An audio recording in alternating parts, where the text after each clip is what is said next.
अस्सलामुअलैकुम everyone, I hope कि आप सब ठीक होंगे। तो पिछले दिनों मैं एथिलीन एक्स की एक वीडियो देख रहा था, तो वो पोर्शन कंट्रोल के ऊपर थी। तो मुझे ख्याल आया कि मैंने आज तक आपको पोर्शन कंट्रोल के बारे में नहीं बताया। हालांकि ये बहुत एक अच्छा टूल हो सकता है कुछ लोगों के लिए। तो ये जो वीडियो है आज की, वो पोर्शन कंट्रोल के ऊपर है। कंप्लीट ज़रूर सुनिएगा। वो लोग जो कैलोरी काउंटिंग नहीं कर सकते या जिनको कैलोरीज़ का आइडिया नहीं है, पोर्शन कंट्रोल एक बहुत अच्छा टूल है स्टार्ट करने के लिए। सो आपने अक्सर मुझे सुना होगा कि मैं कैलोरीज़ के बारे में बहुत ज़्यादा बात करता हूँ कि कैलोरीज़ कैलकुलेट करें, मैक्रोस कैलकुलेट करें। डेफिनेटली कुछ लोगों के लिए डिफ़िकल्ट होता है, कुछ के लिए आसान होता है, बट ये एक बहुत एक्यूरेट तरीका होता है कि हम जिससे अपनी जो वेट लॉस की प्रोग्रेस है वो मॉनिटर कर सकते हैं। तो मैं इसको बिल्कुल प्रमोट करता हूँ और मुझे लगता है कि हर पढ़े लिखे शख्स को ये चीज़ ज़रूर आनी चाहिए। लेकिन कुछ लोगों के लिए बहुत ज़्यादा डिफ़िकल्ट होता है मैथ्स करना, उनका मैथ अच्छा नहीं होता या उनको बहुत हेक्टिक लगता है कि अपनी कैलोरीज़ और तमाम चीज़ें ट्रैक करके चलना उनके लिए बिल्कुल आसानी नहीं रहती। हालांकि अगर कुछ अर्सा आप ये चीज़ करें तो आपको वैसे ही चीज़ों का आइडिया हो जाता है, लेकिन कुछ लोग फिर भी इससे भागते हैं। तो उनके लिए पोर्शन कंट्रोल एक बहुत अच्छा टूल है। तो मैं आपको कुछ बड़ा आसान मेथड बताऊंगा जिसको आप अप्लाई करते हुए अपनी जो वेट लॉस जर्नी है वो बड़े अच्छे तरीके से कर सकते हैं, अगर आपने कैलोरीज कैलकुलेट नहीं भी करनी तो। हमारे पास जो क्लाइंट्स आते हैं वो भी कहते हैं कि हमें जो कैलोरी ट्रैकिंग है वो बहुत मुश्किल लगती है, लेकिन हमने उनके लिए बहुत आसानी की हुई है। हमने रेसिपीज़ कैलकुलेट की हुई हैं कैलोरीज़, तो हम उनको वो प्रोवाइड करते हैं। उनकी जो तमाम डाइट प्लान होता है उसकी जो रेसिपीज़ होती हैं उनकी कैलोरीज़ भी ट्रैक होती हैं, इंग्रेडिएंट्स वगैरह, तो उनको इतनी मुश्किल नहीं आती। लेकिन एक कॉमन बंदा है उसको डेफिनेटली फिर अपनी चीज़ें खुद करनी पड़ती हैं। तो ये जो पोर्शन कंट्रोल का मेथड है ये उन लोगों के लिए बेहतर हो सकता है। तो इसके लिए बड़ा एक आसान तरीका है, वो मैं आपको एक्सप्लेन ज़रूर करता हूँ। तो आपने एक प्लेट ले लेनी है अपनी। आई होप कि आपको नज़र आ रहा होगा ये थोड़ा बहुत। तो अभी आपको नज़र आ रहा होगा कि ये मैंने एक प्लेट मेरे पास अभी फ़िलहाल पड़ी हुई नहीं थी। तो आपने एक प्लेट ले लेनी है और आपने करना क्या है कि उसको आपने एक विजुलाइज़ करना है। समझें कि जो आपकी प्लेट है वो गोल, वो आपकी एक क्लॉक है। तो क्लॉक के जो 9 बजे होते हैं ना, 9 बजे वाली पोजीशन जो होती है क्लॉक की, उसके ऊपर आपने एक इमेजिनरी लाइन ड्रॉ कर लेनी है। अब ये जो 9 बजे वाली पोजीशन होती है वो कुछ इसी तरीके से होती है क्लॉक के ऊपर। मैं आपको कोशिश करूँगा कि ग्राफिकल भी डाल दूँ। तो 9 बजे वाली छोटी सुई जो होती है वो 9 पे होती है और जो बड़ी सुई होती है वो 12 पे होती है। तो आपने जो अपनी प्लेट है उसको पोर्शन इस तरह डिवाइड कर लेना है। अब आपने एक और लाइन इमेजिनरी ड्रॉ करनी है 9-20 वाले पोर्शन के ऊपर। 20 यानी 9-20 वाला जो पोर्शन होता है तो वो कुछ इस तरह करके बनेगा। तो आपकी प्लेट के अंदर अब 3 पोर्शन बन गए होंगे। तो एक पोर्शन जो पूरे 9 वाला है वो छोटा होगा और जो बाकी 2 पोर्शंस हैं वो थोड़े से बड़े हैं। अब हमने इसको यूटिलाइज़ करते हुए जो अपनी प्लेट है वो सेट करनी है। अब इसको हम सेट कैसे करते हैं? तो जो सबसे ज़्यादा कैलोरिक डेंस चीज़ें होती हैं, जिनके अंदर सबसे ज़्यादा कैलोरीज होती हैं, उसको हम 9 वाले पोर्शन में रखते हैं। जो छोटा पोर्शन है हमारा, यहाँ पर जो आपको नज़र आ रहा होगा, जो हाई कैलोरीज वाली चीज़ें हैं वो हमने यहाँ पर रखनी है। तो ये छोटा पोर्शन, इसके अंदर हम क्या करेंगे, अपने हाई कैलोरी जो फूड होगा, डेफिनेटली हमारे जो कार्ब्स आते हैं, मेन स्टेपल कार्ब्स होते हैं। फॉर एग्जांपल आपके चावल हो सकते हैं, पास्ता हो सकता है, आपकी रोटी हो सकती है। तो आप उसके अंदर आप इसको आपने एडजस्ट करना है। 9 से 9-20 का जो आपका पोर्शन है उसके अंदर हम अपना प्रोटीन ऐड करेंगे। उसके अंदर आपके पास चिकन हो सकता है, फ़िश हो सकती है, बीफ हो सकता है, मटन हो सकता है। कोशिश करें लीन मीट इस्तेमाल करें, चिकन वगैरह। अब आपका जो फॉर एग्ज़ाम्पल अगर आपने पिछले पोर्शन के अंदर राइस इस्तेमाल किए थे, इसके अंदर आपने वो चिकन से भर लेना है।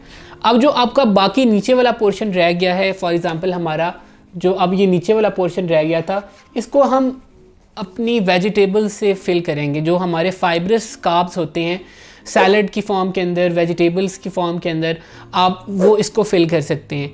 तो ये आपके कार्ब्स भी आ जाएंगे। कार्ब्स के 2 पोर्शन हैं, एक तो मेन स्टार्ची कार्ब्स हैं जैसे रोटी, चावल, पास्ता, दूसरे के अंदर प्रोटीन है और तीसरे के अंदर फाइब्रस कार्ब्स यानी जो आपका फाइबर है वो आ रहा है। अब आपने यहाँ पर गौर किया होगा कि जो सबसे ज़्यादा कैलोरीज किस चीज़ में होती हैं, स्टार्च वाले कार्बोहाइड्रेट्स के अंदर, वो हमने सबसे छोटा रखा है।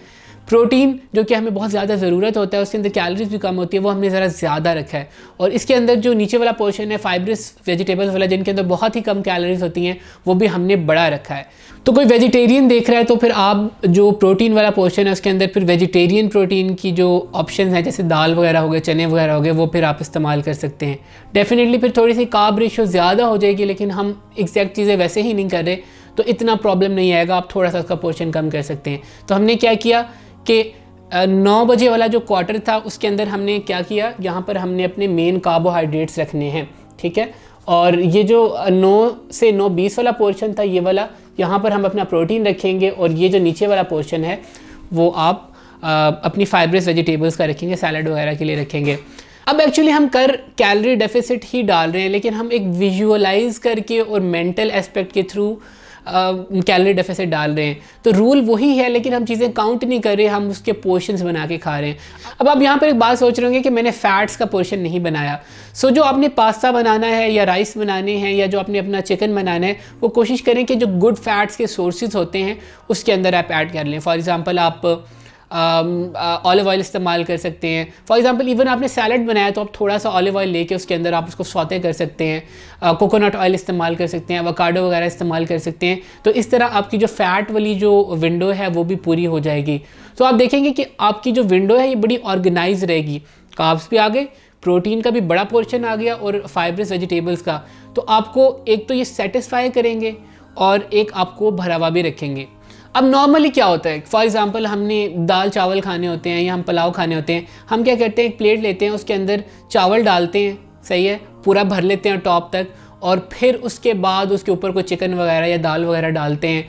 तो ये एक बड़ा हमने एक अंबार लगा दिया होता है, पहाड़ बना लेते हैं और इसको हम खाते हैं। लेकिन इस टेक्निक के थ्रू आप देखेंगे कि आपकी जो फूड डिसिप्लिन है बहुत बेहतर हो जाएगा। आपने करना क्या है कि आपने जो अंबार नहीं लगाना चीज़ों का, चीज़ें आपने कोशिश करनी है कि फ़्लैट रखें, ठीक है, एक स्टैंडर्ड सेट कर लें। बहुत ज़्यादा आपने चावल डाले हैं तो उसको थोड़ा सा फ्लैट रखें, उसी लेवल के ऊपर फिर चिकन इस्तेमाल करें और उसी लेवल के ऊपर वेजिटेबल्स इस्तेमाल करें। तो ये बड़ा एक आपकी डिसिप्लिन सी प्लेट बन जाएगी। फ़ैट्स भी हो गए, प्रोटीन्स भी हो गए, प्रोटीन की अच्छी खासी क्वांटिटी आ जाती है, कार्ब्स भी आ गए, तो आपको सेटिस्फाई भी रहेंगे, भूख भी नहीं लगेगी, और इंशाल्लाह आपको जो वेट लॉस का प्रोसेस है वो बहुत अच्छा रहेगा। सो मैं कोशिश करता हूँ यहाँ पर पोर्शन कंट्रोल की कुछ इमेजेस आपको प्ले हो जाएं ताकि आपको बेहतर आइडिया हो जाए कि आपने अपनी जो प्लेट है वो कैसे सेट करनी है।